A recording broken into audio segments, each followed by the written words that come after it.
आप सभी के हृदय में विराजमान परमात्मा को मेरी राम राम।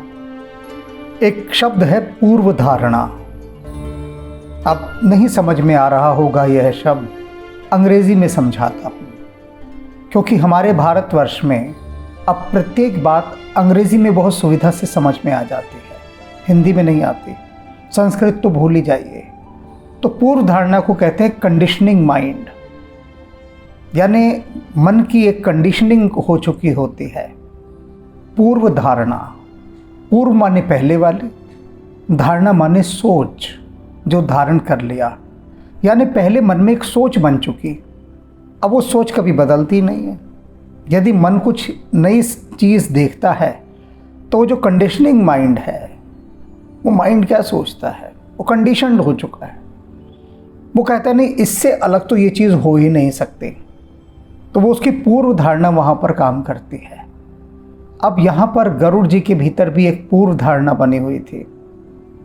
वही पूर्व धारणा इस समय भी उनके साथ चल रही है, और चाहे सारी स्थितियाँ स्पष्ट हो जाएं, फिर भी उस पूर्व धारणा का कांटा बारंबार चुभता रहता है आकर। अभी बात सब कुछ आपको स्पष्ट लग रही होगी, लेकिन अभी ये अस्पष्ट बात स्पष्ट हो जाएगी। इसकी सारी जो एक आउट ऑफ फोकस वाली चीज़ है वो सब फोकस हो जाएगी प्रसंग के साथ, कि कितना अस्पष्ट है इसमें। ताहि प्रशंसी विविध विदशीस नाई कर जोर। सारी बात सुनने के बाद गरुड़ जी ने हाथ जोड़े और प्रशंसी विविध अनेक प्रकार से काकभूषणी जी की प्रशंसा की, जितने प्रकार से कर सकते थे। शीश नाई कर जोर, और अपने हाथ जोड़कर उनके सम्मुख अपना शीश नवाया, अपना आभार प्रकट किया। बचन बनीत सप्रेम मृदु, बोले हूँ गरुड़ बहोर। और फिर उसके बाद वचन विनीत, बहुत ही विनम्र वचन। और कैसे? मृदु, जो बहुत मीठे थे। सब प्रेम, प्रेम के साथ बोली हूँ गरुड़ बहो। गरुड़ जी ने कहा काकभूषणी से बहुत ही विनम्र मधुर वाणी में प्रेम सहित। क्या कहा? प्रभु अपने अविवेक ते बूझूं स्वामी तो, कि हे स्वामी, मैं अपने अविवेक के चलते, यानी अपनी नासमझी के चलते आपसे एक प्रश्न पूछना चाहता हूँ। अब देखिए, प्रश्न पूछने की वास्तविक शैली यही है। यह एक जिज्ञासु की शैली है, विद्यार्थी की शैली है। विद्यार्थी कौन? जो विद्या का अर्थ जानने का इच्छुक होता है। और विद्यार्थी सदा विनम्र रहता है, विनीत रहता है।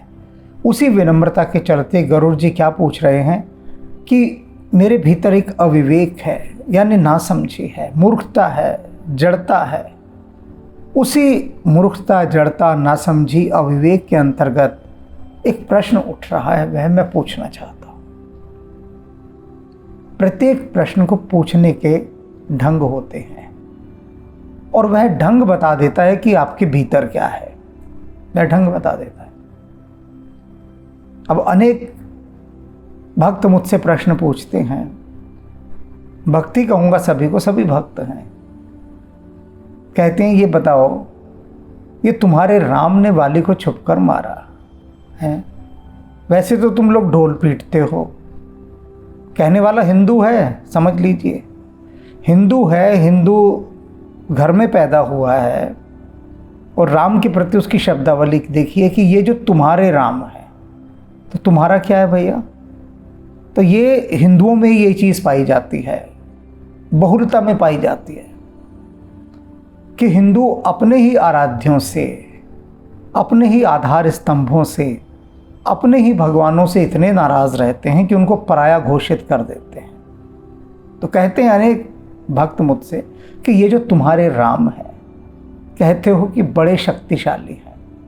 अरे इतने ही शक्तिशाली थे तो वाली को छुपकर क्यों मारा? बताओ जरा। अब ये प्रश्न पूछने की एक शैली, इस शैली वाले जो भक्त होते हैं उनसे हम कहते हैं कि आपको उत्तर देने का कोई लाभ नहीं, क्योंकि आपकी पूर्व धारणा यानी पहले की मान्यता, आपकी जो कंडीशनिंग हो गई है माइंड की, वह इस प्रकार से हो गई है कि कुछ भी कह दे अब हम राम के लिए, आपने पहले से ही सोच रखा हमने तो मानना ही नहीं है, क्योंकि आपका प्रश्न नफरत से निकल कर आया है, घृणा से निकल कर आया है। आपने भीतर अपने मन में पहले ही ये निष्कर्ष निकाल लिए सारे कि राम ने जो वाली को मारा ना, ये नाइंसाफ़ी की, अत्याचार किया, धोखेबाजी की, फरेब किया, झूठ किया, तो ये सब आपके मन ने मान लिया और आपने मनवाया उससे। अब जब वो मान चुका तब आप प्रश्न कर रहे हैं, तो प्रश्न के भीतर से दुर्गंध आ रही है नफरत की, तो इसलिए इस प्रश्न का उत्तर दिया ही नहीं जा सकता, क्योंकि वहाँ रिसेप्टिविटी नहीं है, स्वीकार भाव नहीं है। अब कुछ भक्त दूसरे ढंग से प्रश्न करते हैं मुझसे कि हमने प्रभु की बहुत महिमा देखी, सुनी, समझी, बहुत अच्छा लग रहा है सब कुछ, लेकिन कुछ प्रसंग ऐसे हैं जो हमारी बुद्धि में समा नहीं रहे। तो यदि आप इस विषय में हमारा मार्गदर्शन करेंगे तो संभवतः हम इस अंधकार से दूर हो जाएं कि जैसे ये प्रसंग आता है कि प्रभु ने वाली को मारा, तो अनेक बार भीतर एक जिज्ञासा उठती है कि वे कौन से कारण थे जिनके चलते प्रभु ने वाली को छिप कर मारा। कौन से कारण थे, क्या था? क्योंकि हम जानते हैं वे चाहते तो सामने जाकर मार सकते थे, लेकिन फिर भी कुछ तो कारण रहा होगा ना। अब वो प्रभु की लीला वे ही जाने, लेकिन क्योंकि आप हनुमान जी के कहने पर ये सारी बात यहाँ पर साझा कर रहे हैं, बता रहे हैं, दिखा रहे हैं, तो कृपया आप हनुमान जी से ही पूछकर बता दीजिए कि प्रभु श्री राम ने वाली को इस प्रकार से क्यों मारा। अब ये पूछने का एक दूसरा ढंग है, इसमें कंडीशनिंग माइंड कहीं नहीं आ रहा, पूर्व धारणा कहीं नहीं आ रही, न्यूट्रल एकदम कि ऐसा है तो ऐसा क्यों हुआ, हम इसे जान नहीं पा रहे हैं, हमारी सहायता कीजिए इसे जानने में। यह एक वैज्ञानिक की भाषा होती है, वैज्ञानिक का प्रश्न।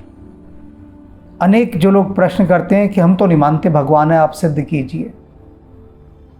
अब हम कैसे सिद्ध करें भाई, तुम तो पहले ही कह रहे हो कि हम तो नहीं मानते भगवान को, अब कितना हम सिद्ध कर लें, लेकिन तुमने मानना ही नहीं, क्योंकि प्रश्न उठाया इस ढंग से गया है कि हम तो भगवान को नहीं मानते, तुम बताओ भगवान है तो पहली वाली पंक्ति गलत है। वैज्ञानिक प्रश्न ऐसे नहीं करेगा। वैज्ञानिक कहेगा कि मैंने सुना है कि लोग कहते हैं भगवान है, ये शब्द सुना है मैंने भगवान, और मैं इसे समझ नहीं पा रहा हूँ कि भगवान है या नहीं है, तो कृपया आप इस संबंध में कुछ प्रकाश डालिए, मेरी सहायता कीजिए। मुझे इस द्वंद्व से बाहर निकालने के लिए मदद चाहिए कि ईश्वर है या नहीं, इस संबंध में मेरा मार्गदर्शन कीजिए।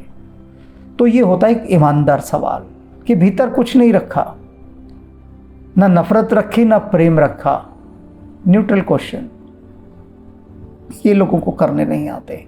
अब यहाँ पर पक्षीराज गरुड़ जो प्रश्न कर रहे हैं वो न्यूट्रल क्वेश्चन है, तटस्थ भाव से, एकदम ईमानदारी के साथ, बेहद ईमानदारी के साथ। वो खुद कह रहे हैं कि देखिए मेरी समझ में नहीं आ रहा, मैं अपने अविवेक से प्रश्न कर रहा हूँ, अब जो कर रहा हूँ ये मेरी बुद्धिमानी से नहीं आ रहा, चतुराई से नहीं आ रहा, बुद्धि से नहीं आ रहा, अविवेक से आ रहा है, मेरी नासमझी एक कुछ पूछना चाहती है।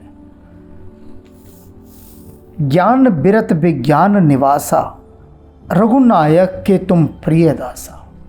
और मैं आपसे क्यों पूछ रहा हूँ ये प्रश्न, क्योंकि आप ज्ञान के, वैराग्य के, विज्ञान के, इन सब के धाम है, निवास हैं, आप पूर्ण ज्ञानी हैं। रघुनायक के तुम प्रिय दासा, और इतना ही नहीं, प्रभु श्री राम के आप प्रिय दास हैं।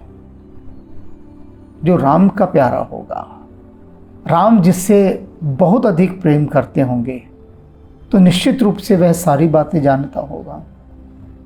जानता होगा तो बता भी देगा, मार्गदर्शन भी कर देगा। तो गरुड़ जी कह रहे मैं इसीलिए आपसे पूछना चाहता हूँ। अब विनम्रता देखिए गरुड़ जी के, खुद राजा हैं और काकभूषणी जो कि उनकी प्रजा का सबसे निकृष्ट और छोटा जीव है, उससे क्या कह रहे हैं, स्वामी प्रभु अपने अविवेक ते बूझूं स्वामी तो है, कि अपने अविवेक से, हे मेरे स्वामी मैं आपसे एक प्रश्न पूछता हूँ अपने अविवेक से। और हे स्वामी, एक एक शब्द पर ध्यान दीजिए। ये शब्द यूं ही नहीं है कि अपने सारे अहंकार को गिराकर, अपने सारे बड़प्पन को गिराकर, अपने सारे पद की गरिमा प्रतिष्ठा सबको गिराकर, सबको एक तरफ रखकर, बिल्कुल एक शिष्य भाव से, जिज्ञासु के भाव से, सीखने वाले के भाव से हाथ जोड़कर काकभूषणी से गरुड़ प्रार्थना कर रहे हैं। क्या कहते हैं? कारण कवन देहि यह पाए।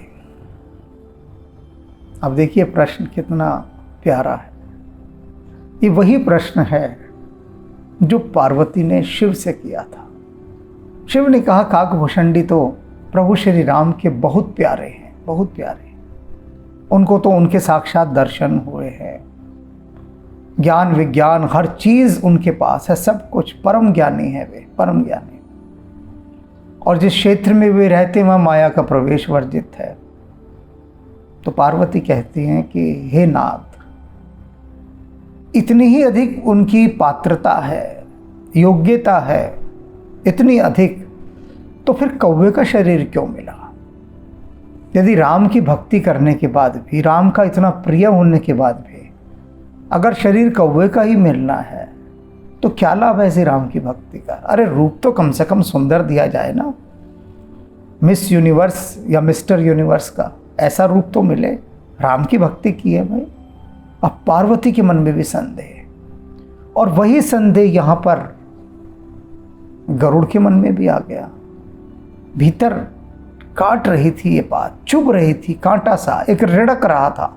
वो जो रिड़कन थी वो गरुड़ को चैन से नहीं बैठने दे रही थी। तो कहा भैया ये तो पूछे बिना बात नहीं बनेगी।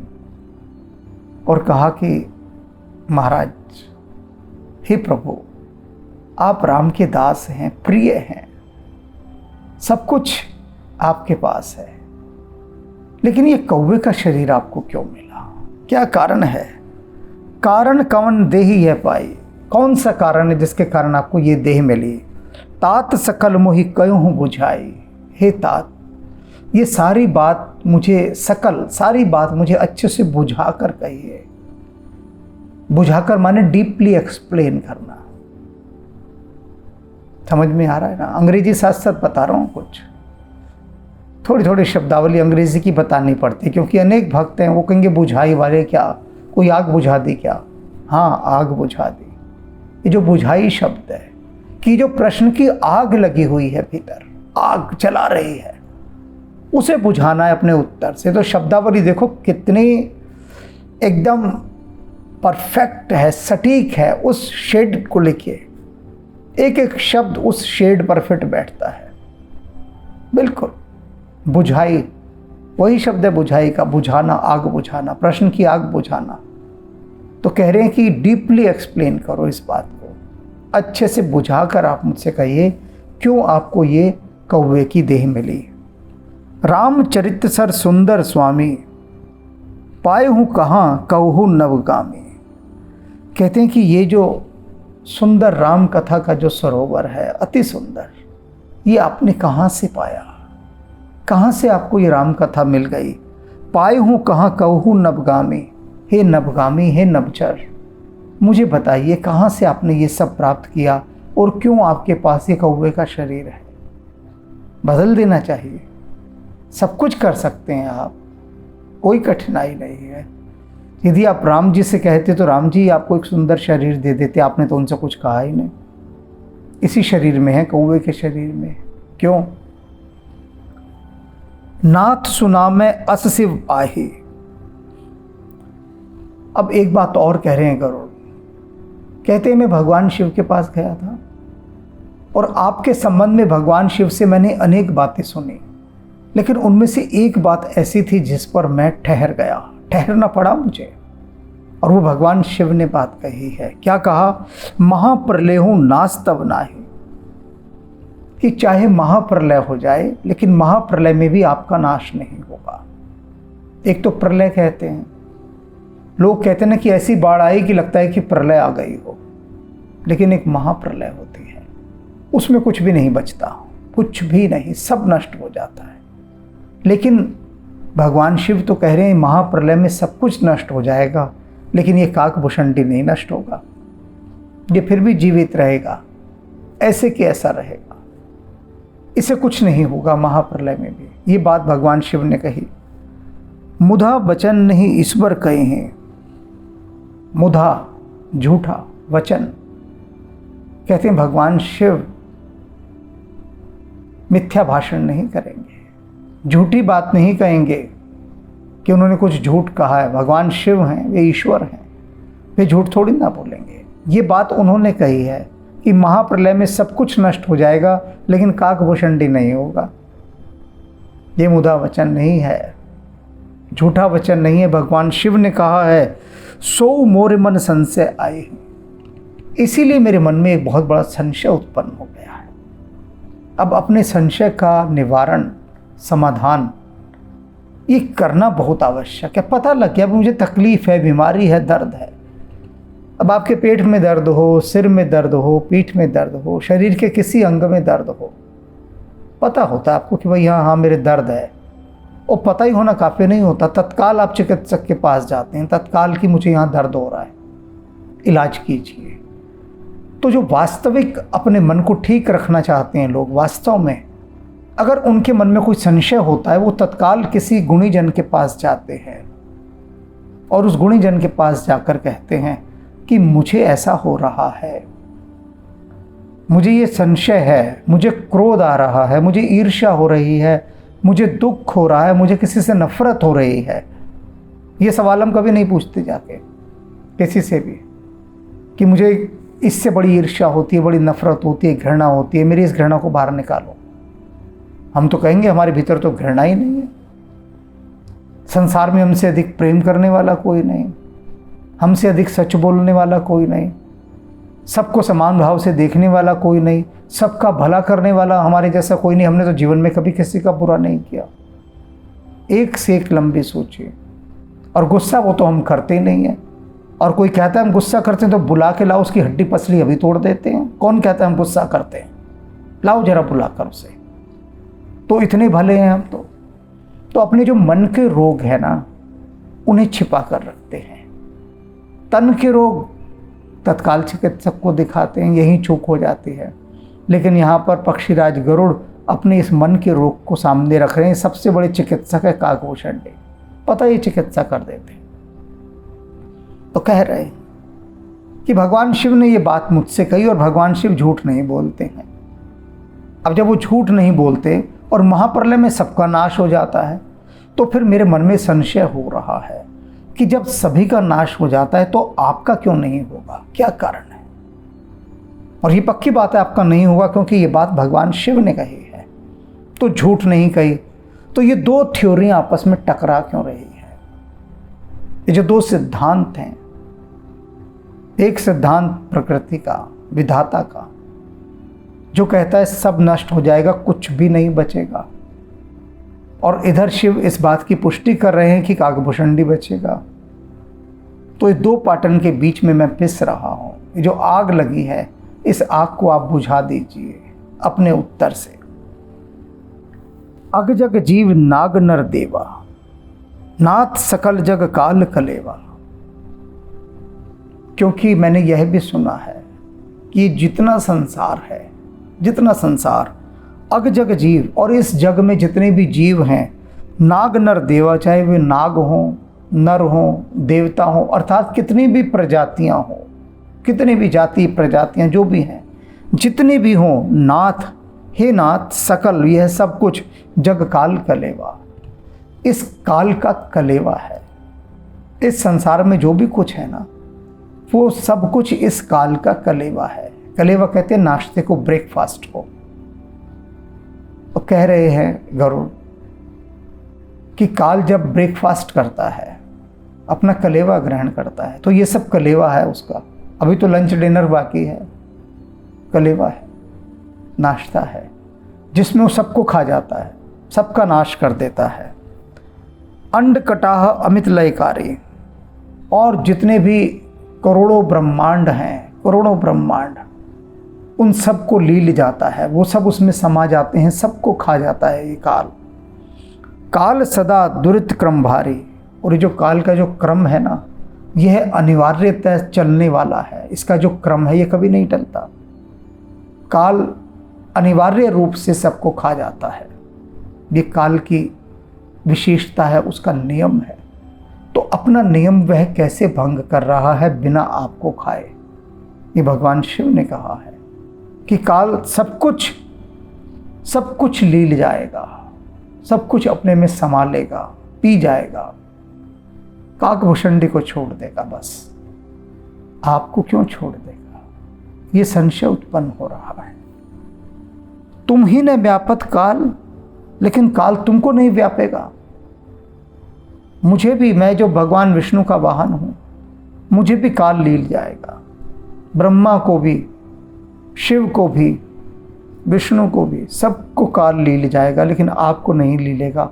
कमाल बात है कि आप सुरक्षित रह जाएंगे। तुम ही ने व्यापत काल, आपको काल नहीं व्यापेगा, वो नहीं आपको नष्ट करेगा। अति कराल कारण कवन, इसका प्रभाव आप पर नहीं पड़ेगा। इसका सबसे बड़ा कारण क्या है? मैं वो कारण जानना चाहता हूँ। किस कारण से ऐसा होगा? ये मन में एक जिज्ञासा हो रही है, तो इस जिज्ञासा को आप बताइए। मोहि सो कहूँ कृपाल, हे कृपाल, कृपा करने वाले, मोहि सो कहूँ, मुझसे आप ये बात कहिए, ज्ञान प्रभाव की जोग बल, कि ये जो काल आप पर प्रभाव नहीं डालेगा। किस कारण से? कि आप इतने ज्ञानी हैं इस कारण से, या आपके भीतर इतना आत्मबल है इस कारण से? कौन सा कारण है? किस कारण से? उस कारण को मैं जानना चाहता हूँ। पूछते हैं ना पत्रकार, आप सफल हुए, आपको उपलब्धि मिली, पुरस्कार मिला, ये मिला, वो मिला, इसके पीछे आप किसका हाथ मानते हैं? वही रटे रटाए सवाल, रटे रटाए सवाल। किसका हाथ? तो वही पत्रकार इस समय गरुड़ के भीतर भी जाग गया कि आप बताइए कि भगवान शिव ने कहा है कि महाप्रलय में भी आपका नाश नहीं होगा। दूसरी तरफ विधाता का यह नियम है कि महाप्रलय के काल का कलेवा सब बनेंगे, संसार में सबको वो अपना कलेवा बनाकर खा जाएगा, अनंत ब्रह्मांडों को खा जाएगा, आपको छोड़ दिया जाएगा। कृपा करके मुझे बता दीजिए, क्यों छोड़ दिया जाएगा? आपके ज्ञान के कारण, कि काकभूषणी इतने ज्ञानी हैं, या आपके इस तपोबल के कारण कि आपके पास इतना अधिक तपस्या का बल है? अब ये बात बहुत गहरी बात है कि केवल काकभूषणी बचेंगे।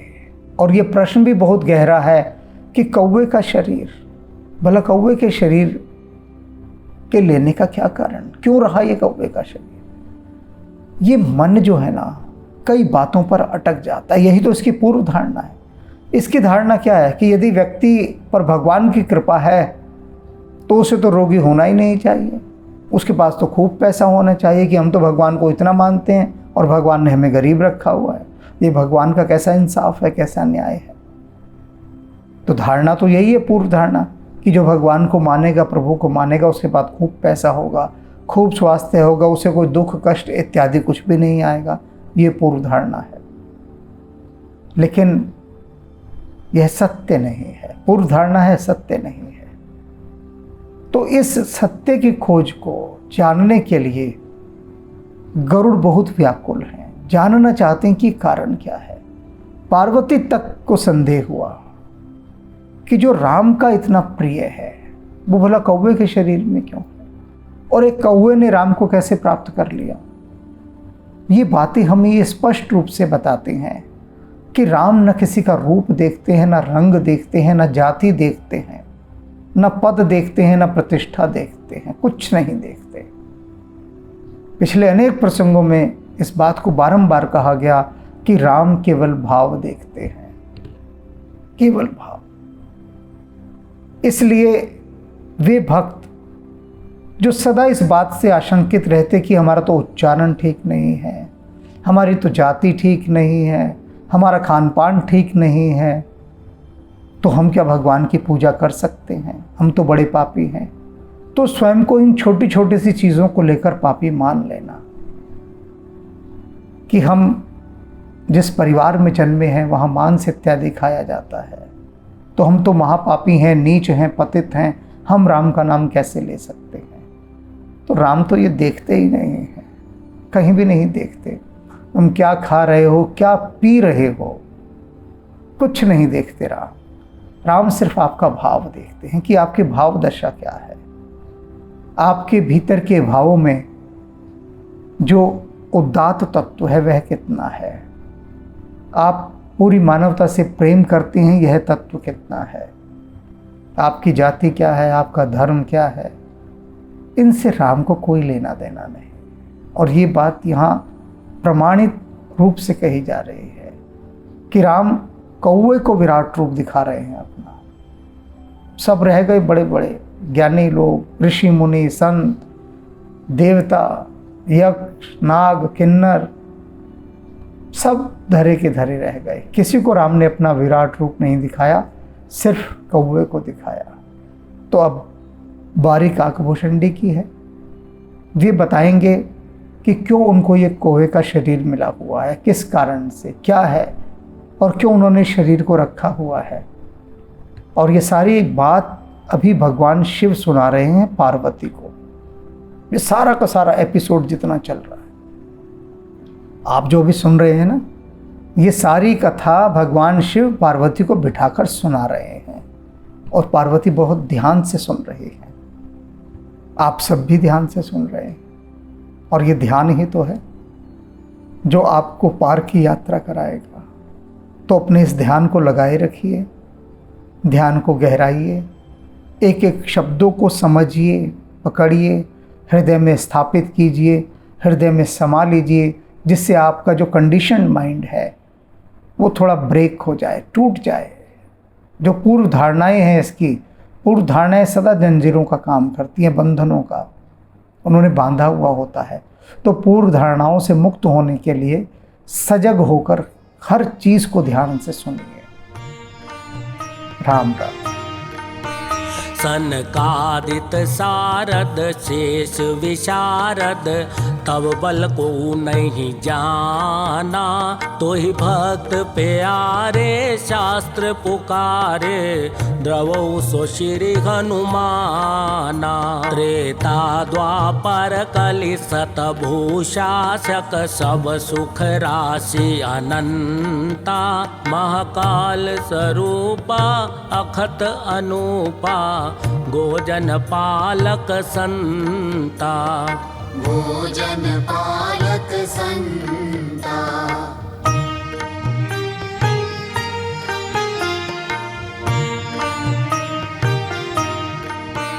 गुण दोष अवस्था त्रैगोतीता, माया रहित स्वरूपा। बालैक ब्रह्म